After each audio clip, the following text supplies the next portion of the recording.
मैं उस पार ब्रह्म परमात्मा को ये अपना शीश झुकाता हूँ जिसकी कृपा से यह तख्त और ये ताज पाता हूँ। किस पार ब्रह्म परमात्मा को कहा है शंकर जगत वंद जगदीशा, सुर नर मुन सब नाभै सीसा।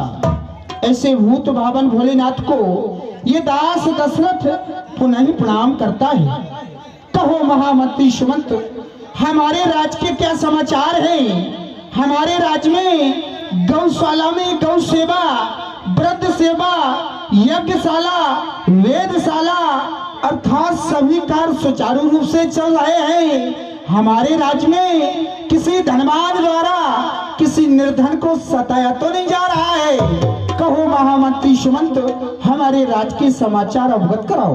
महाराज, जिस प्रजा को भला आपके जैसा राजा मिला हो, ऐसा कैसा जो अपनी प्रजा को पुत्र मानता हो। आपने कहा महाराज हमारी पुत्र रूपी प्रजा, आपने कहा महाराज यज्ञशाला, तो मैंने देखा आपकी कृपा से महाराज यज्ञशाला, गौशाला, चिकित्सालय, विद्यालय, अनाथशाला, जितने भी शाला के साधन हैं महाराज सभी सुचारू रूप से चल रहे हैं महाराज। और मैंने तो क्या देखा महाराज, आपकी प्रताप से घर घर है आबरदानी, और महाराज आपके राज्य में सिंह और बकरी पीते हैं एक घाट पानी, एक घाट पानी, एक घाट पानी। महाराज बहुत सुंदर विचार महामंत्री सुमंत। अरे सुनकर तुम्हारी बात आनंद देती है मेरे मन को, जैसे बसंत ऋतु आके हरा कर देती है सूखे हुए वन को।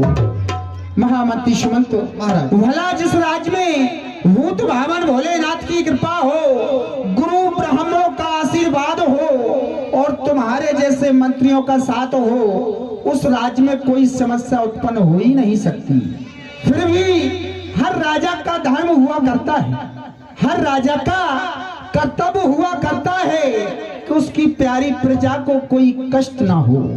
यदि ऐसा होता है तो महापुरुषों ने कहा है कि जास राज प्रिय प्रजा दुखारी, सो नृप अवश्य नरक अधिकारी। जिस राजा के राज्य में हमारी भोली प्रजा दुखी हुआ करती है, वह राजा तुम जानते हो हमेशा नरक का गामी होता है। संसार में किसी ने नहीं सुना होगा कि किसी राजा को किसी माँ ने जन्म दिया है। यदि इस राजा को जन्म देने वाली है तो हमारी प्यारी प्रजा है। कहा है कि बजे ताली युगल कर से, प्रथा यही सदा से है। यदि ये प्रजा इस राजा से है तो राजा भी इस प्रजा से है। प्रत्येक मनुष्य के जीवन में मानवता होना अति आवश्यक है।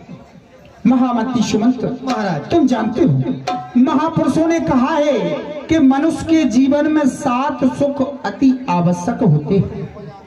वह 7 सुख कौन से हैं? कौन से महाराज? मैं तुम्हें अवगत कराता हूँ। अवश्य ही। पहला सुख है निरोगी काया। जिसको कोई रोग नहीं हुआ करता है, निरोगी होता है, वह मनुष्य अपने आप को बड़ा ही सुखी महसूस किया करता है। सत्य है। और दूसरा सुख है घर में माया। जिसके पास अधिक धन हुआ करता है, जिससे वह धार्मिक अनुष्ठान कर सके, यज्ञ इत्यादि कर सके, वह मनुष्य भी अपने आप को बड़ा ही सुखी महसूस किया करता है। और तीसरा सुख है कुलवंती नारी। भूत भावन भोलेनाथ की कृपा से हमारी तीनों रानियां शक्ति स्वरूपा है। चौथा सुख महामंत्री सुमंत,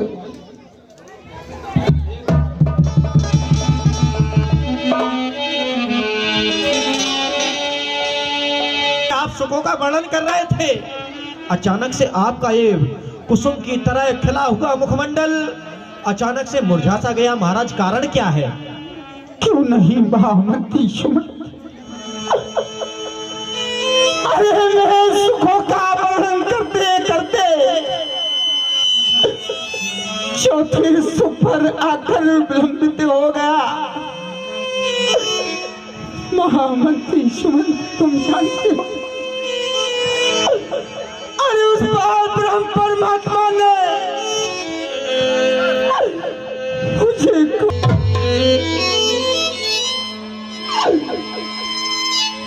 जब मैं अपने इस अवध की भोली प्रजा के बारे में सोचता हूँ, क्या इस दशरथ के उपरांत मेरी प्यारी प्रजा का भरण पोषण करने वाला, जो ही मेरी दृष्टि अपने सिंहासन की ओर अग्रसर होती है, तो बस एक ही विचार उत्पन्न होता, क्या इस सिंहासन को शोभायमान करने वाला, मेरे अवध की प्रजा का भरण पोषण करने वाला मेरे कोई पुत्र होगा भी या नहीं। हे विधाता, आखिर मेरे कौन से पापों का प्रारब्ध ये भोली प्रजा को दिया जा रहा है। अरे जिस चक्षुड़ामणि राजा दशरथ का संसार में पताका फहरा रहा है, इतना ही नहीं, देवताओं का राजा इंद्र हमारा परम मित्र हुआ करता है, देवताओं के बराबर सामर्थ रखने वाला यह राजा दशरथ अपने मन में आज ये दुख, ये खेद, ये गिलानी प्रकट करता है, क्या मुझे कोई संतान प्राप्त होगी या नहीं होगी। अरे महामंत्री सुमंत, तुम जानते हो नहीं होती, उसे ये संसार वाले एक नया नाम दिया करते हैं। महामंत्री सुमंत, वह नया नाम तुम जानते हो कौन सा है? अरे वह नया नाम निपुत्री है, निपुत्री है।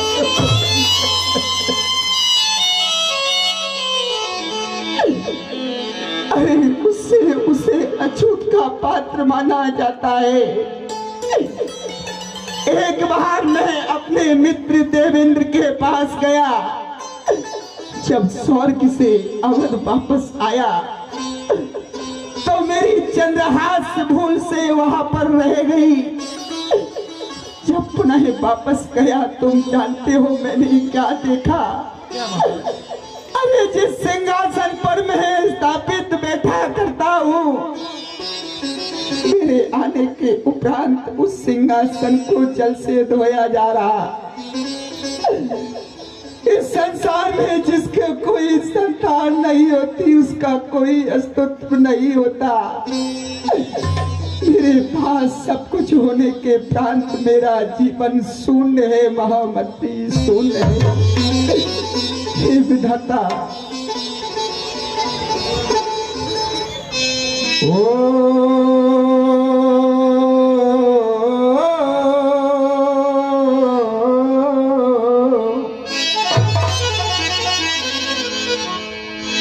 बना के क्यों बिगाड़ा रे,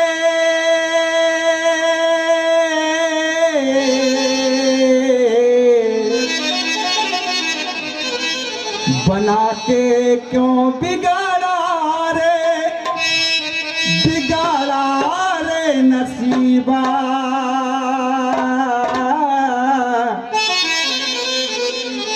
ऊपर वाले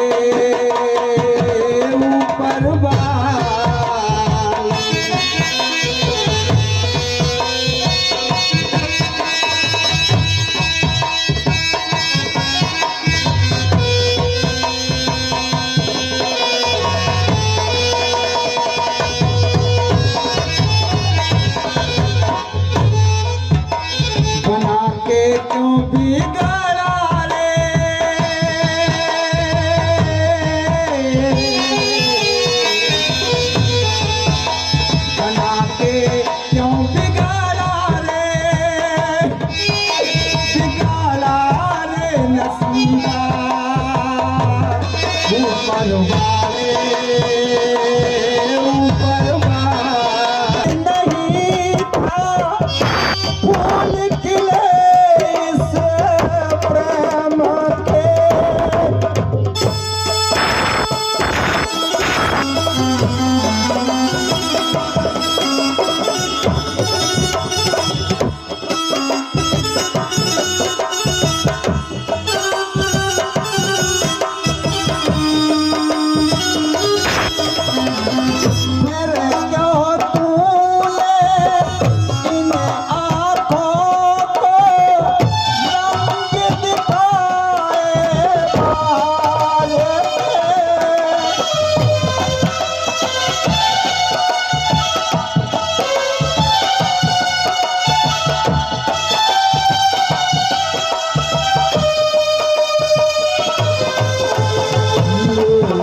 लगाते प्रेम जताते ये लगाते प्रेम दिखाते गाला रे नसीबा ऊपर वाले ऊपर वाले।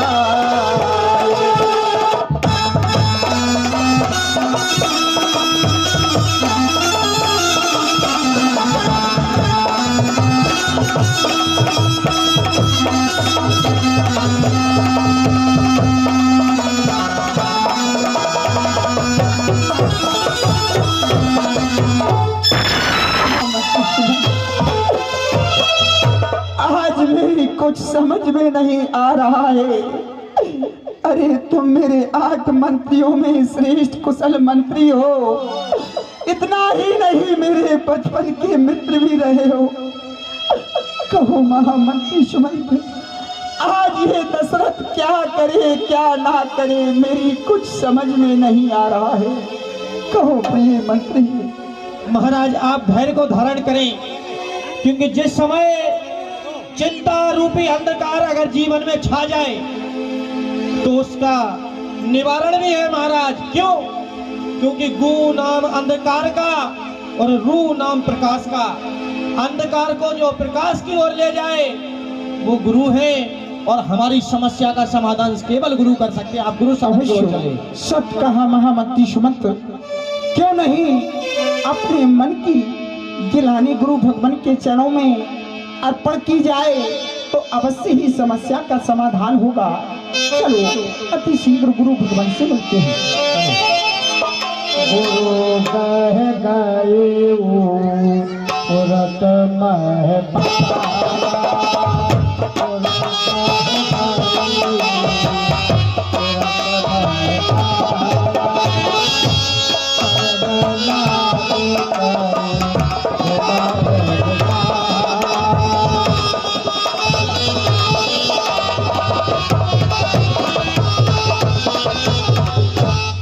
पूज्य गुरुदेव के चरणों की रज अपने मस्तक से लगाकर गुरु साक्षात पार ब्रह्म तस्मै श्री गुरुवे नमः। महाभगवान आपके चरणों की रज अपने मस्तक से लगाता है, आपके चरणों में एक वंदना अर्पित करता है भगवान। गुरुदेव तुम्हारे गुरुदेव तुम्हारे दर्शन कर दुख दर्द सभे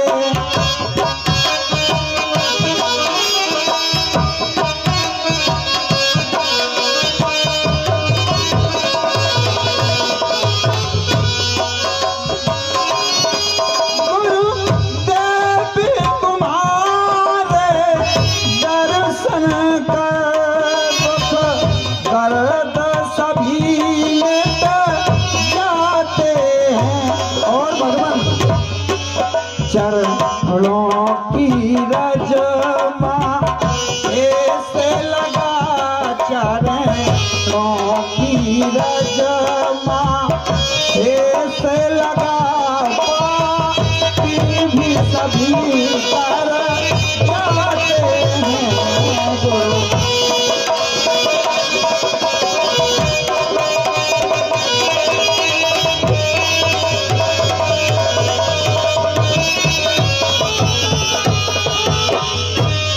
ऐसे महाभगवान के चरणों में ये दास पुनः प्रणाम करता है भगवान।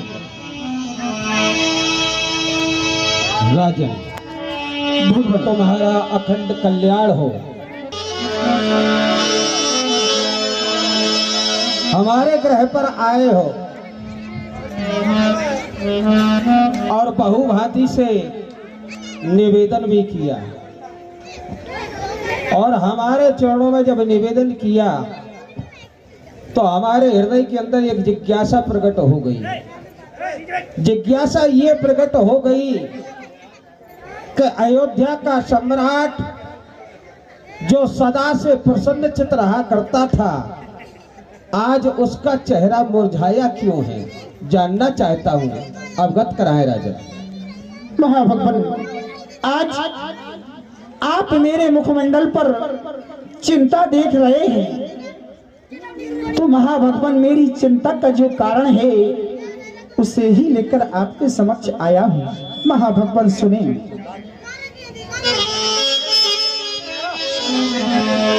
कर चुका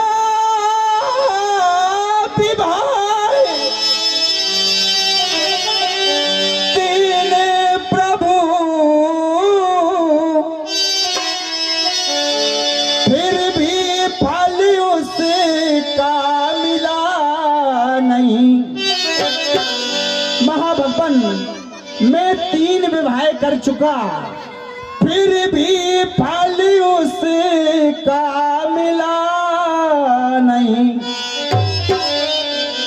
और यह चौथा पन आने वाला, आशा का तरवर खिला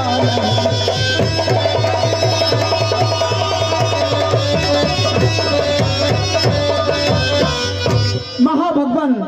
ना जाने कैसा भविष्य है जो अब तक प्रभु अंधेरा है, और मैं निर्बल होता जाता इस प्रबल दुखी ने घेरा।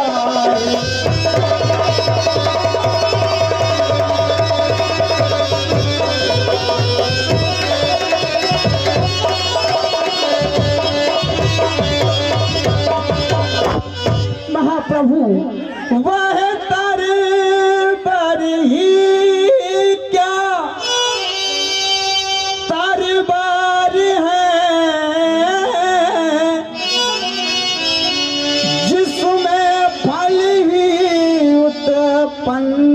न हो वाहे जल घर ही जल घर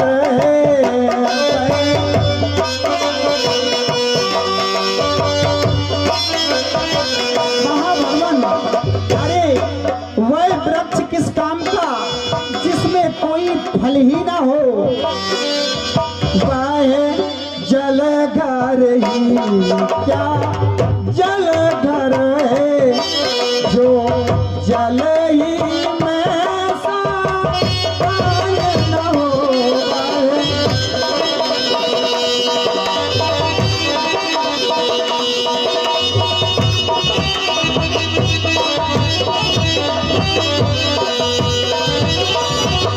इसलिए महाभगवान कम से कम एक पुत्र भी हो जिससे रघुवंश चले अपना, पुरखों को भी तर पड़े पहुंचे, आगे को वंश बढ़े अपना।